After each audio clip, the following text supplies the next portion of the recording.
1절에서 32절 말씀입니다. 사도행전 5장 27절에서 32절 말씀을 제가 읽어드리도록 하겠습니다.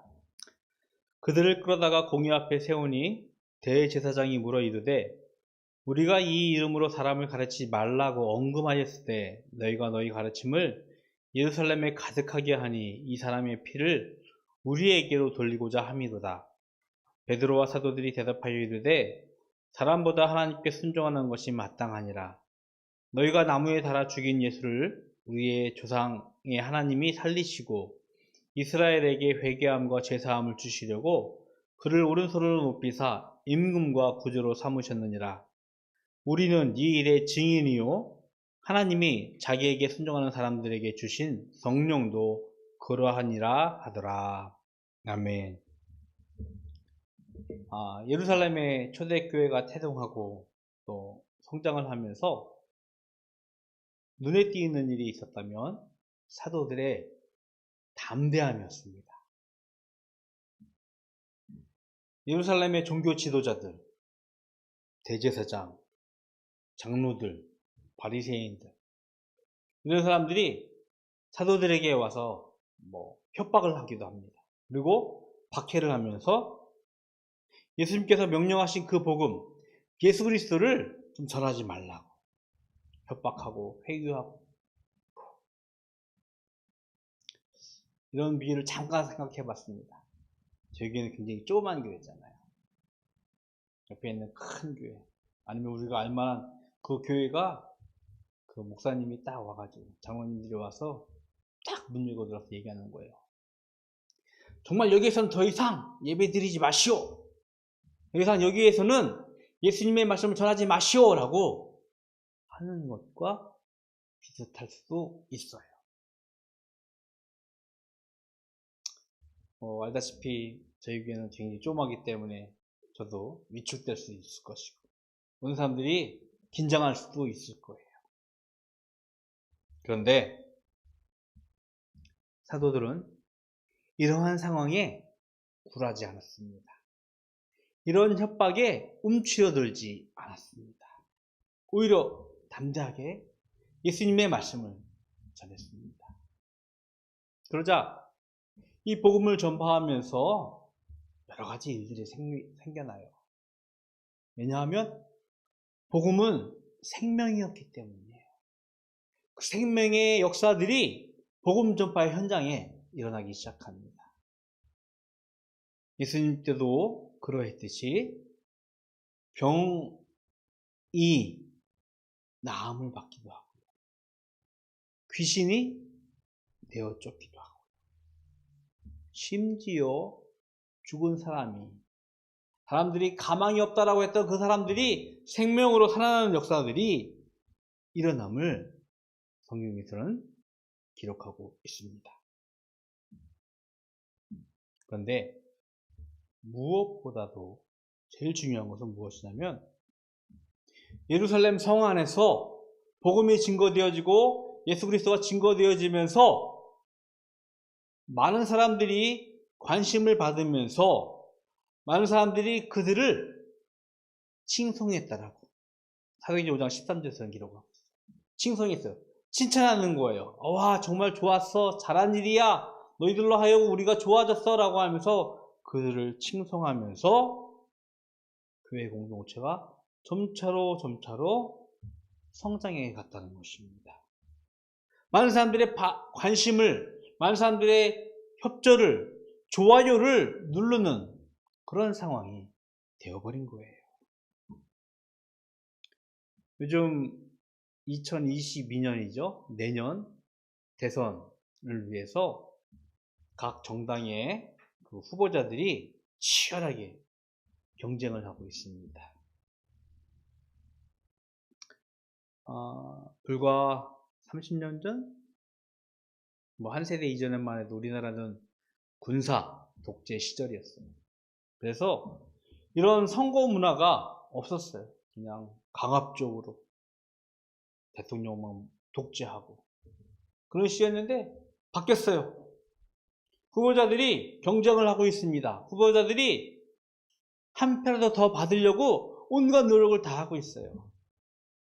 때로는 말도 안 되는 공약, 내가 돈 줄게, 집 지어줄게 라고 하면서 사람들의 마음을 잡으려고 합니다. 그 이유는 무엇이냐면 사람들에게 좋아요를 한 편 받으려고, 사람들의 마음을 사로잡아서 그 여러 후보자들 간에서 승리를 하려고. 제가 한번 물어봤었나? 주권은 어디서 나온다고? 국민들에게서 나온다고. 헌법에 대해서 관심을 가졌죠. 그래요. 늘상 하는 얘기야. 헌법 1항 1조 1항은 대한민국은 자유국가다라는, 그 자유민주국가다라는 그 바로 아래 두 번째는 뭐냐면 대한민국의 주권은 바로 국민들에게서 나온다라고 이야기를 해요. 근데 이 말이 솔직히 우리 피부에는 안 와닿아요. 근데 이 선거 즈음 되면 정치인들이 이 말을 깊이 묵상하면서, 깊이 생각하면서 사람들의 마음을 사로잡으려고 온갖 노력을 다하는 모습을 보게 되었습니다. 그들의 지도력, 그들의 정치 어떤 자리, 그들의 능력, 그것보다는 사람들의 마음을 사로잡는 일이 최우선인 것 같아요. 국민들의 좋아요 한 표가 그들에게는 가장 큰 힘이라고 생각하는 것 같습니다. 안타깝게도 한국교회는요, 많은 사람들로부터 이 좋아요 한 표를 받는 것에 대해서 큰 실수를 많이 저질렀습니다.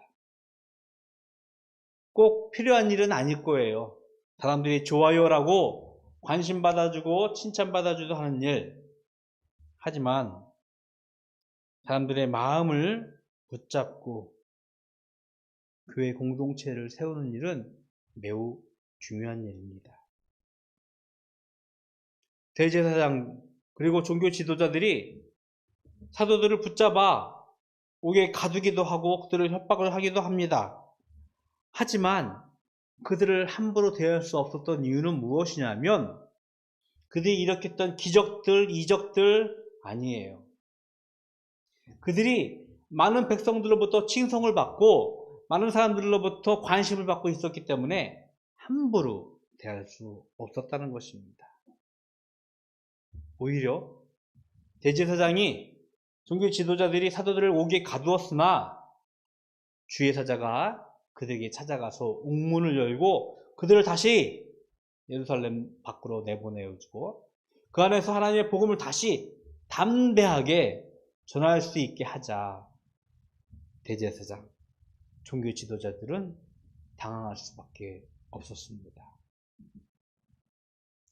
옥에 가두려 했지만 베드로와 사도들을 도무지 통제하지 못하기 때문에 다시 붙잡아 옵니다. 그리고 묻습니다. 그리고 협박을 해요. 너희들이 전하는 그 사람, 예수를 더 이상 이 예루살렘 성 안에서 가르치지 말라고. 더 이상 생명의 말씀을 전하지 말라고 협박을 합니다. 회유를 합니다. 오늘 성경에서는 그렇게 기록을 하고 있어요. 1차적으로는 자신들이 그 예수를 저 십자가 위에서 죽였다는 사실이 예루살렘의 사람들에게 그리고 이스라엘 사람들에게 드러나게, 들통나게 하기 때문이라고 생각했습니다. 찾아보니까 2004년도였더라고요. 2004년도에 이런 영화가 개봉했어요. 패션 오브 크라이스트라는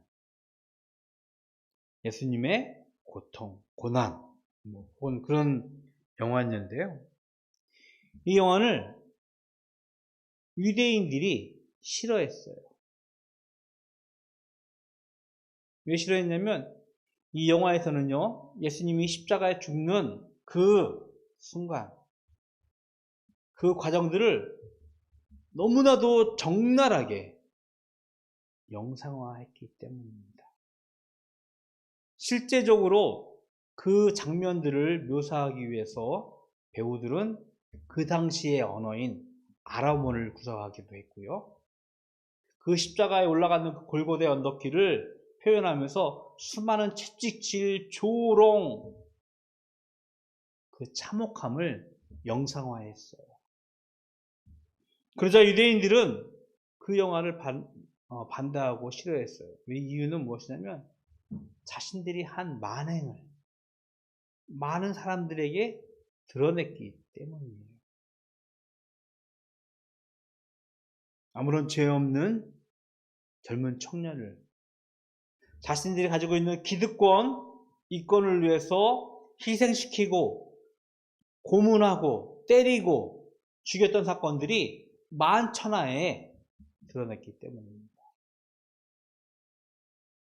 오늘 예수님의 제자들, 사도들이 복음을 전하는 전장에서 제사장이, 종교자들이 그들을 협박하고 있거나 그 영화상을 보면서 유대인들이 싫어했던 그 일을 보면서 예나 지금이나 유대인들은 자신들이 한 일을 감추려만 하고 있다는 것입니다. 이에 베드로와 사도들은요, 이렇게 대답을 합니다. 29절의 말씀이에요. 베드로와 사도들이 대답하여 이르되 사람보다 하나님께 순종하는 것이 마땅하다. 너희들의 말, 협박, 회유, 그런 말보다 하나님의 말씀을 내가 순종하는 것이 내 직분이라고 그들은 대답을 하고 있는 것입니다. 협박 앞에서도, 회유 앞에서도 당당하게 그리스도를 죽인 그들의 삶을 다 이야기하고 그리스도를 다시 살리셔서 이 땅 위에 구주가 되게 하시고 이 땅 위에 임금이 되게 하셔서 우리들에게 회개함과 죄사함을 선포하시는 예수님을 증거하겠다라고 베드로와 사도들은 대답을 한 것이었습니다. 예수님의 십자가 사건은요, 역사적 사건입니다. 세상의 사람들은 이 십자가의 사건을 기독교의 역사라고 폄하해요. 낮게 평가를 하고 있습니다. 하지만 이 십자가의 사건은요, 역사적 사건이고 기독교 역사라고 결코 폄하돼서는 안 될 사건입니다. 예수님의 제자들이 사도라고 부름받는 이유는 무엇이냐면 바로 이 역사적 사건의 증인이었기 때문이에요. 저와 여러분도 예수님의 제자예요. 예수님의 12제자도 분명히 예수님의 제자예요. 그런데 그들을 사도라고 부름받는 이유는, 사도라고 칭하는 이유는 그들이 이 역사적 사건의 직접적인 증인이었기 때문입니다. 아무리 끔찍한 범죄, 아무리 참혹한 그 죄악일지라도요, 증거나 증인이 불충하다면, 없다면 그 사건을 일으킨 범죄자, 죄인은요, 피고인은요, 무죄를 선고받을 수 있어요. 내가 사람을 죽였는데 본 사람이 아무도 없어. 내 남의 물건을 훔쳤는데 그것을 입증할 만한 어떤 증거가 없어. 그러면 저는 죄가 있는 사람이 없는 사람이 되는 거예요. 예수님의 그 십자가의 사건, 예수님의 제자들이 증인으로 참여하게 되어집니다. 그래서 성경은요, 예수님은요, 그들에게 말씀하셨습니다. 사도행전 1장 8절의 말씀입니다. 제가 읽어드릴게요. 오직 성령이 너희에게 임하시면 너희가 권능을 받고 예루살렘과 온 유대와 사마리아와 땅끝까지 이르러 내 증인이 되리라 하시니라. 아멘. 그 십자가 사건에 증인이 되라고 명령을 하셨습니다. 부르셨습니다. 제자들은요, 그 증인의 삶을 살았습니다. 그리고 그 명령은 우리에게까지 전달이 되어진 거예요. 제자들이 사도가 되어서 증인의 삶을 산 것처럼 이제는 저와 여러분이 그 증인의 삶을 살라고 성경은 우리들을 부르시고 명령하고 계십니다. 근데 여기서 하나 생각해 보고 싶어요. 예수님의 십자가 사건은요, 대략 2000년 전의 사건입니다. 우리나라 땅도 아니라 저 이스라엘, 저 근동 아시아의 사건이에요. 시간적으로, 공간적으로 어마어마한 간격을 가지고 있는 사건입니다. 대부분의 사람들이 이 사건에 대해서 무관심하고 그것에 대해서 생각을 해볼 필요 없는 그런 사건이라고 생각을 합니다. 여기서 우리는 하나 생각해 볼 게 뭐냐면 예수님의 제자들, 사도들의 삶이에요. 예수님과 3년이라는 시간 동안 동고동락합니다. 같이 먹고 잠도 자고 여행도 하고 하나님의 말씀을 직접 듣고 예수님이 행하는 기적들 다 체험했습니다. 예수님이 먹여주는 떡도 먹었던 그런 사람들이었어요. 그런데 그들이 예수님의 죽음이 임박하자 그들은 예수님을 배반하고 예수님을 버리고 도망쳤던 사람들입니다. 예수님의 십자가 사건과 무관하고 예수님의 십자가 사건에 도무지 관심을 두지 않았던 자들이었어요. 그런데 그런 그들이 오늘 증인이 되었고 복음을 담대하게 전하는 삶을 살고 있었습니다. 우리들과 별반 차이 없었던 그런 제자들이 변했어요. 그리고 오늘 성경에서도 이야기했듯이 이 32절 보니까 우리는 이 일의 증인이라고 담대하게 선포할 수 있었던 이유는 바로 성령님입니다. 예수님은 성령님을 약속했어요.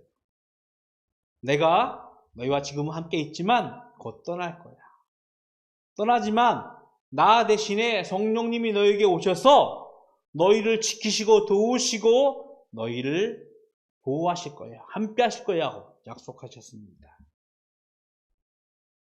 아까 읽어드렸던 사도행전 1장 8절에서 보면은 오직 성령이 너희에게 임하시면 이라고 말씀을 하고 있습니다.